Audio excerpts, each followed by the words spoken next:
Dans cette vidéo, nous développerons les notions de fonction et de méthode en Java.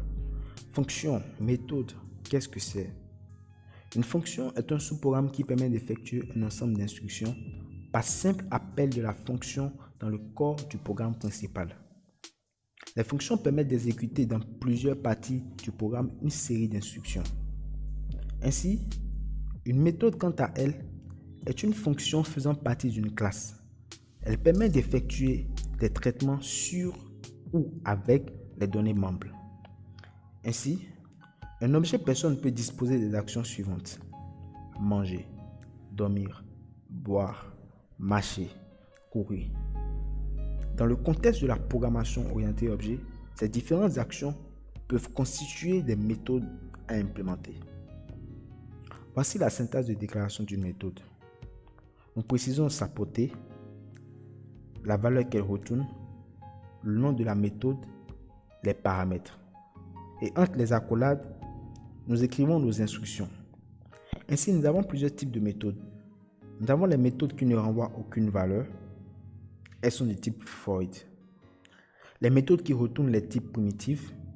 Elles sont de type double, int, char, etc. Les méthodes qui retournent des objets comme string. Et ces deux dernières méthodes, les méthodes qui retournent des types primitifs et les méthodes qui retournent des objets, ont une instruction return. C'est cette instruction qui permet de retourner les objets en question.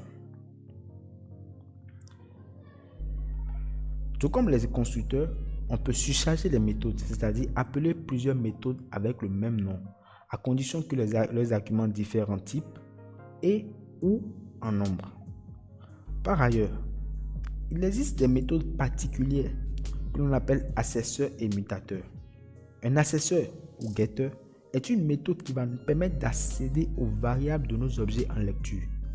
Un mutateur, setter, nous permettra d'en faire de même en écriture.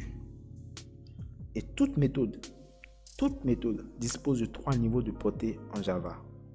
Nous avons private, qui veut dire accès privé, qui lui permet d'être accessible uniquement depuis sa propre classe.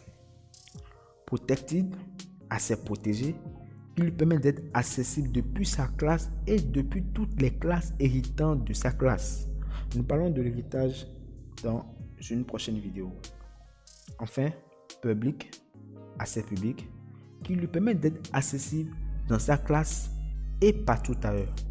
Il est donc maintenant temps de pratiquer pour comprendre ces notions. Rendez-vous dans la prochaine vidéo.